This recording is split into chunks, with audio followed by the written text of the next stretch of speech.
All right, everyone, get ready. Because today we are diving deep into some big news for all you PlayStation fans out there. Yeah, that's a big one. The PlayStation Portal, you know that handheld device Sony released for PS5 Remote Play?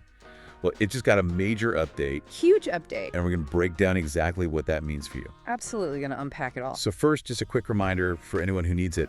The Portal is a dedicated device all for PS5 Remote Play. Yep. You know, it launched at $199, which got people talking. For sure, price was a big point of discussion. And it's got some pretty impressive features, like an 8-inch 1080p screen built right in. Beautiful screen. But of course, it uses the DualSense controller, so that same immersive feeling. You can't beat those haptics. Okay, so let's unpack this update. Let's get into it. The big news is this. The Portal can now stream PS Plus premium games right from the cloud. Straight from the cloud, no PS5 needed. You don't even need to own a PS5 console to play these games. It's pretty wild. This changes the entire game, right? Completely transforms it. Before, it was just a way to play your PS5 games remotely. Right. An extension of your console. But now it's a standalone gaming device. Like a legitimate competitor in the handheld market. Exactly. It's a really interesting move from Sony, gotta say. So to be clear, you need to join the cloud streaming beta. Right. And you'll need an active PS Plus premium subscription. That's key.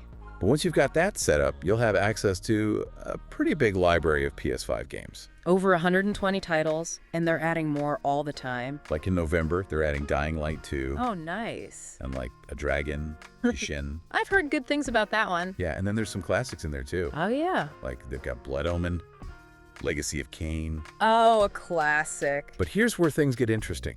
Okay, I'm listening.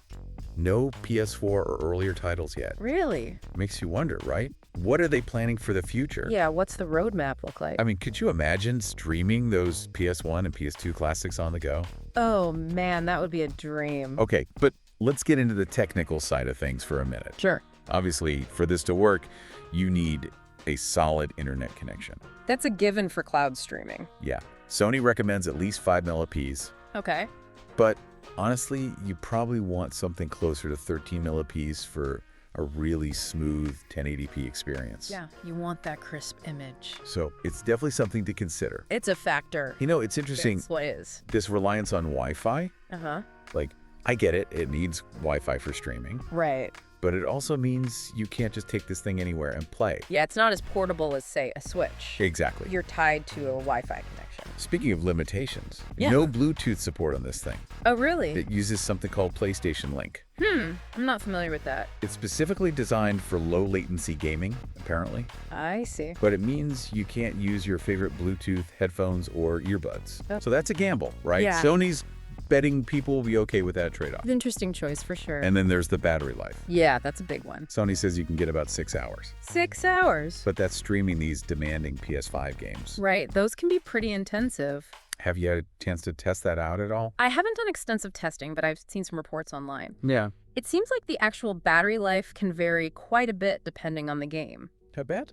Like, more graphically intense games will drain the battery faster. My phone battery always takes a hit when I'm streaming games. Oh, tell me about it. All right, so let's try and summarize all this. Okay. This update really makes the Portal a direct competitor to devices like the Logitech G Cloud. Yeah, I see that. But it comes in at almost half the price. That's significant. You get that beautiful 8-inch 1080p screen, the DualSense controllers, and now access to a growing library of PS5 games. It's a pretty compelling package, especially for people who don't have a PS5. Right. Like, if you don't own a PS5, this suddenly becomes a really interesting option. Absolutely. But we have to acknowledge those limitations. Right, they can't be ignored. The Wi-Fi dependency, no Bluetooth, no PS4 or earlier titles yet, and the potential battery life concerns. It's a trade-off. For people who already own a PS5, it becomes a different question, right? Definitely.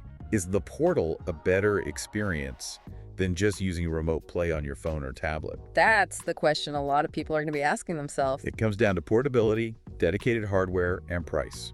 You got to weigh those factors. You know, this whole cloud-focused approach with the Portal has me thinking. Oh, yeah. What about it?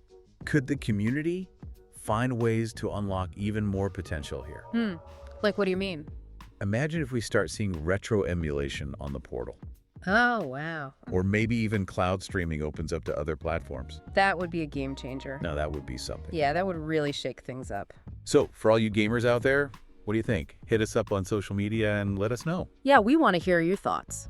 Until then, happy gaming, everyone. Enjoy those games wherever you play them. And keep an eye on the future, because who knows what's coming next. The world of handheld gaming is definitely getting more and more interesting. That's for sure. All right, catch you all next time. See ya.